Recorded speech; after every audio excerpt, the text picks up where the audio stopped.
Et qu'est-ce que tu fais, à traîner les pieds comme si tu comptais encore? Vieux singe, tu n'es qu'une nuisance, espèce de noir. Tu n'apportes rien à ce monde, espèce d'esclave, ricana l'adolescent, la voix pleine de mépris avant d'éclater en un rire caverneux et triomphant. Franklin eut à peine le temps de comprendre qu'une poussée soudaine le projeta en arrière sur le trottoir. Sa canne glissa sur l'asphalte, sa casquette s'écroulant à quelques mètres. Un klaxon retentit violemment, les pneus crissant lorsqu'un taxi s'arrêta brutalement à quelques centimètres de lui. Le garçon au pas plus de 17 ans, pâle et décharné, vêtu d'un sweatshirt rouge leva son téléphone avec l'assurance désinvolte d'un homme totalement irresponsable. Et regardez ça, railla-t-il à la caméra, attirant l'attention sur le spectacle. La douleur irradiait dans la hanche de Franklin tandis qu'il tentait de se relever. Il se stabilisa sur le trottoir brûlant, les mains tremblantes. La sueur perlait à ses tempes, non pas de peur, mais de la fureur qui coulait dans ses veines. Il était meurtri, un genou saignait là où il avait heurté le trottoir mais sa fierté restait intacte. Au bout d'un moment, il prit sa casquette, dont l'insigne USM s'est délavé, témoignage discret des batailles d'autrefois. Il la plaça sur sa tête avec une précision automatique. « Qu'est-ce que tu vas faire maintenant, grand-père ? Me frapper avec ton bâton, railla le garçon en avançant comme un prédateur qui s'approche de sa proie. Il s'accroupit d'un air moqueur, le bord de son sourire cruel et entendu. « Où vas-tu supplier pour tes droits civiques ? Flash Info, on est en 2025. Personne ici ne te doit rien. » Les yeux de l'adolescent vacillèrent de malaise tandis qu'il contemplait le calme imperturbable de Franklin. Aucun tremblement, aucune supplication, seulement une immobilité d'acier qui le troublait. Il tendit le bras, s'adressant à la foule rassemblée. « Mesdames et messieurs, régalez-vous, une relique vivante du musée des droits civiques. Un trophée du zoo. » Des rires nerveux parcoururent l'assistance, mais personne ne s'avança pour mettre fin aux insultes. Franklin ne dit rien. Il se rassit, scrutant la circulation comme si le garçon était invisible. Ce silence indifférent mit l'adolescent en colère. Avec un cri, il se précipita, arracha la casquette de Franklin et la jeta à terre. Il la piétina avec un plaisir sauvage, tordant le bord sous sa chaussure jusqu'à ce que le tissu se déchire. « Tu te crois meilleur que moi. Vous, les Noirs, exigez toujours le respect, et pourtant vous ne l'avez jamais mérité, cracha-t-il. Franklin releva lentement la tête. Ses yeux brillaient non pas de colère, mais d'une détermination vive et mesurée. Le garçon remarqua le changement, une lueur d'effroi passa sur son visage mais il insista. « Pourquoi ne retournes-tu pas là où tu appartiens ? Vietnam, Irak, Afrique, choisis-en un. » Une dernière poussée projeta Franklin sur le côté. Son coude heurta le trottoir avec un bruit sourd. Les passants reculèrent, une femme seule murmura quelque chose d'indistinct, mais personne n'intervint. L'adolescent haletait, un sourire triomphant toujours affiché sur son visage. « Lève-toi, soldat. Où as-tu déjà démissionné ? Où est ton armée maintenant ?» Franklin ne répondit pas. Il s'agenouilla, essuya le sang de sa manche, puis se rassit, silencieux, comme s'il attendait précisément ce moment. Le garçon marqua une pause, le téléphone toujours levé, partagé entre le mépris et une hésitation étrange et inquiète. Quelque chose chez ce vieil homme ne correspondait pas au rôle de la victime impuissante. Il se tenait là, comme cloué au sol, les épaules carrées malgré le sol inégal sous ses pieds. Puis un autre garçon s'avança, plus large que le premier, sa casquette de baseball portée à l'envers et un sourire en coin fendant le visage. « Quoi de neuf, Prise ? Tu chines dans les antiquités, maintenant ?»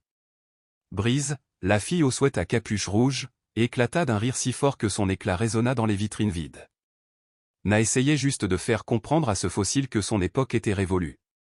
Le nouveau s'accroupit, ramassa la casquette écrasée et la retourna dans ses mains. Un vétéran des marines, hein ? Des marines, ça vous dit quelque chose ? Il lança la casquette au visage de Franklin. Tu as tué des gens, grand-père ? Ou on t'a juste envoyé cirer des bottes ? Franklin ne broncha pas. Son regard resta fixé sur une étroite fissure dans le béton, comme si cette minuscule fissure était plus forte que les railleries. Ne me cherchez pas.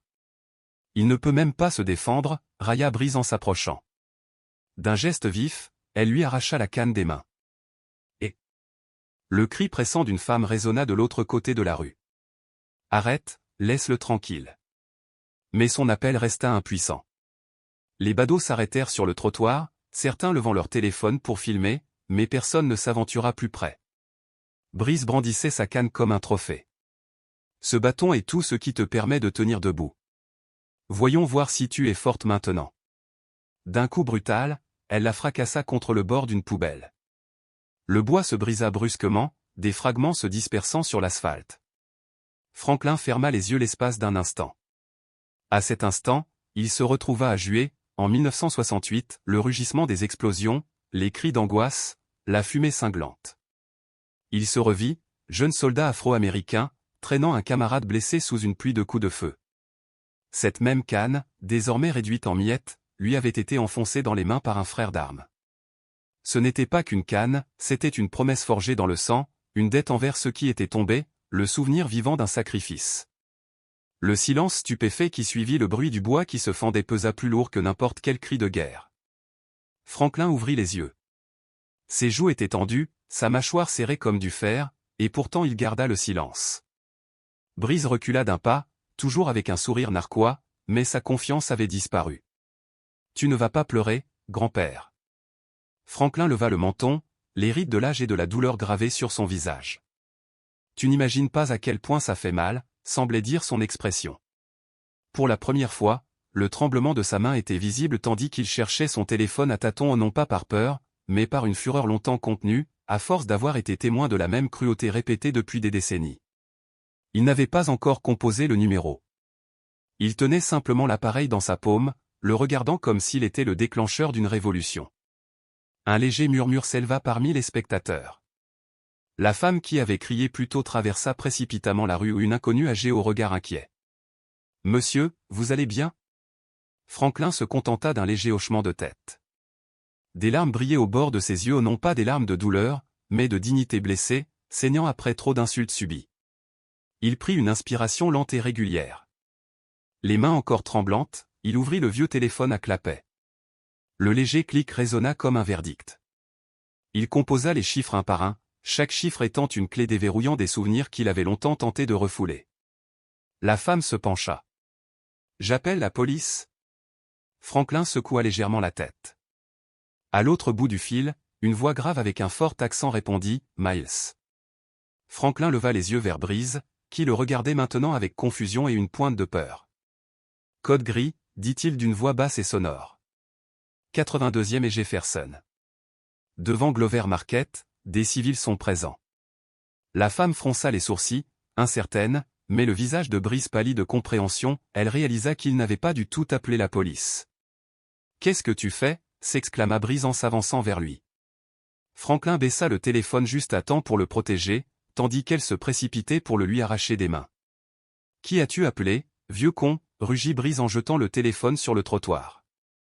Il dérapa une fois, se fendit comme une coquille blessée, puis resta inutilisable. La femme s'avança, les mains levées en un appel désespéré. « Laisse-le tranquille, gamin. C'en est trop. » Brice se retourna vers elle, « Et quoi? Tu crois pouvoir jouer les héroïnes maintenant? Reste en dehors de ça, vieille femme. » « Ne la menace pas, » répondit l'inconnu d'une voix tremblante mais ferme. « Ce que tu fais n'est pas bien. » Un silence s'abattit sur la foule rassemblée tandis que la colère de Brice s'estompait, remplacée par quelque chose de plus sombre, l'incertitude. Franklin resta immobile, chaque trait de sa posture irradiant tristesse et détermination, son regard ne quittant jamais le garçon qui avait tenté de détruire plus qu'une simple canne. La douleur dans ses yeux s'était aggravée, devenant glaciale, mesurée. « Tu n'aurais pas dû toucher à ce téléphone, » murmura-t-il d'une voix à peine rauque. Brice l'observait du coin de l'œil, la poitrine haletante. « Qu'est-ce que tu vas faire, mon vieux ? » Invoquer tes fantômes, railla-t-elle. Aucune réponse ne vint. Franklin resta assis sur le trottoir, chaque respiration laborieuse et posée.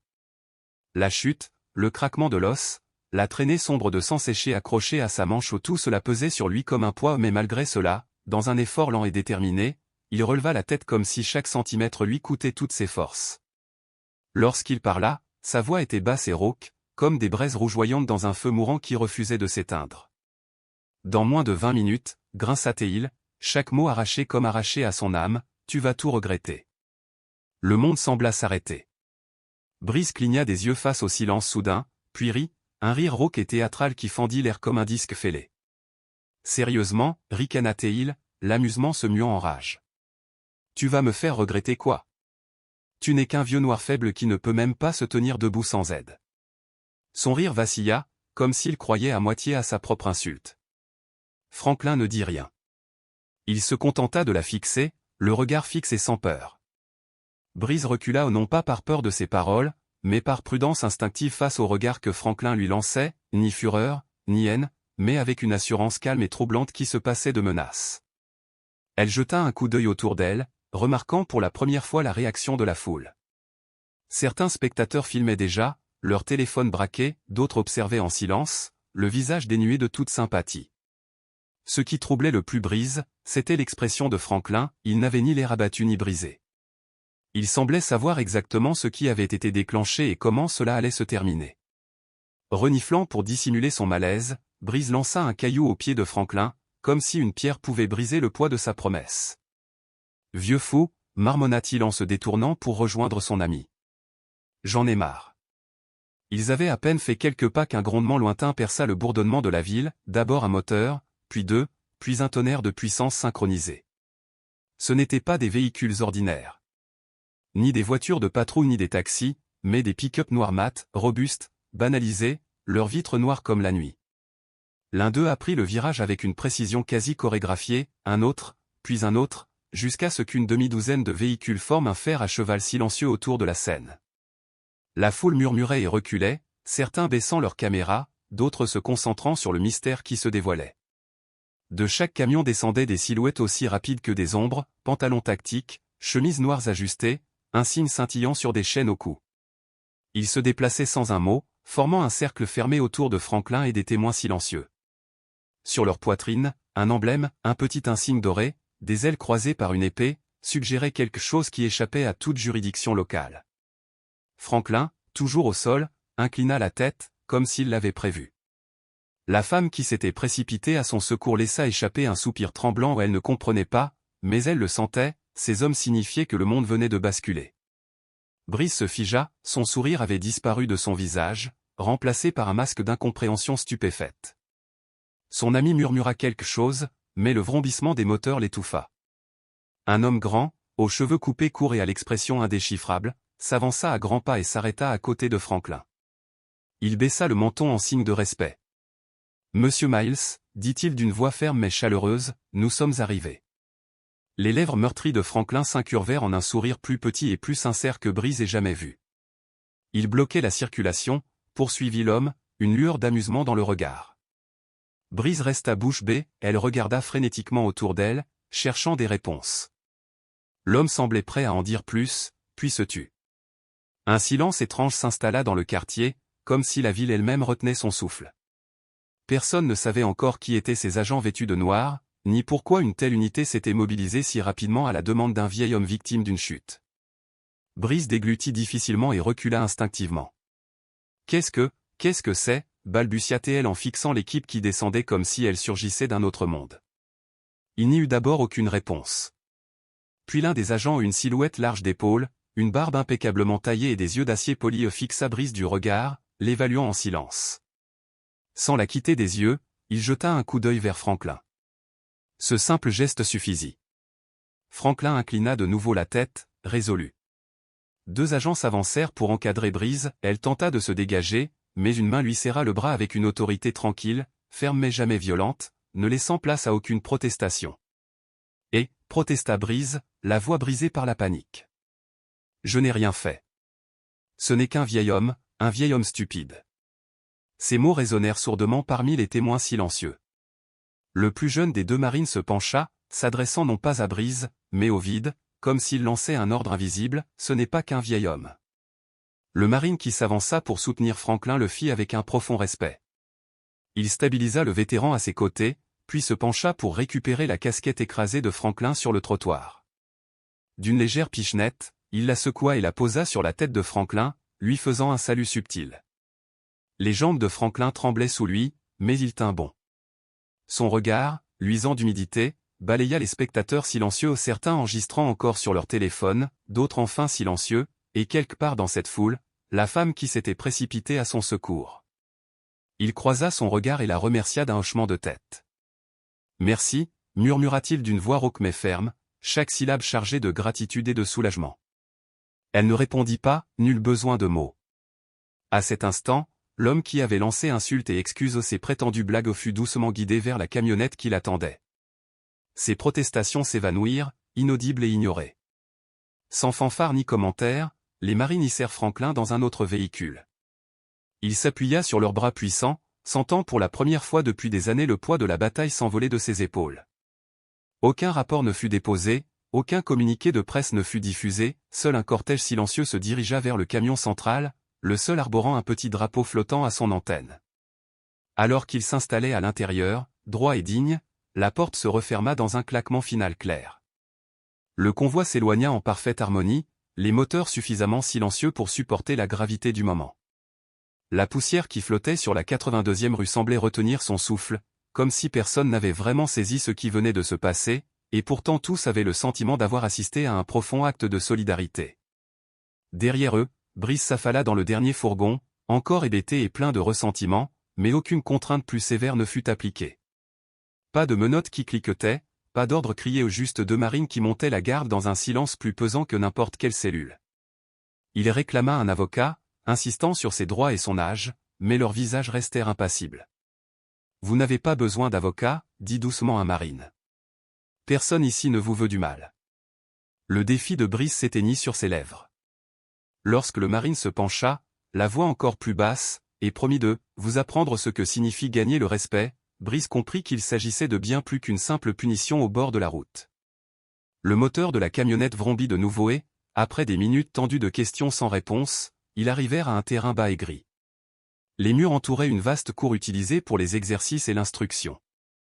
Un panneau délavé au-dessus du portail indiquait « Programme de rédemption volontaire, division de formation civique spéciale, parrainé par les vétérans du corps des marines. » Un homme d'un certain âge, en uniforme, attendait sous le soleil matinal, le visage buriné et inflexible. « Bienvenue, dit-il d'une voix aussi ferme qu'un pas de marche. Ici, tu ne seras pas puni pour ce que tu as fait. Au contraire, tu apprendras pourquoi tu n'aurais jamais dû le faire. » Brice ouvrit la bouche pour protester, mais personne ne prit sa défense. Ici, le respect ne se réclamerait pas, il se gagnerait, pierre après pierre. Pendant ce temps, Franklin observait le paysage urbain défiler avec une sérénité sereine à travers la lunette arrière teintée de son camion. Ses doigts se refermèrent sur la canne polie que les marines lui avaient offerte, une réplique exacte de celle qui lui avait servi pendant des années, sculptée dans un bois noir profond et gravée de l'emblème des marines. « Maintenant oui, murmura-t-il en expirant enfin, mission accomplie. » Et tandis que le convoi disparaissait au coin de la rue, l'écran s'estompa sur la silhouette immobile de Franklin. Si vous avez aimé cette vidéo, cliquez maintenant, vous nous y retrouverez. N'oubliez pas de vous abonner, de laisser un j'aime et de nous indiquer de quel pays vous regardez la vidéo.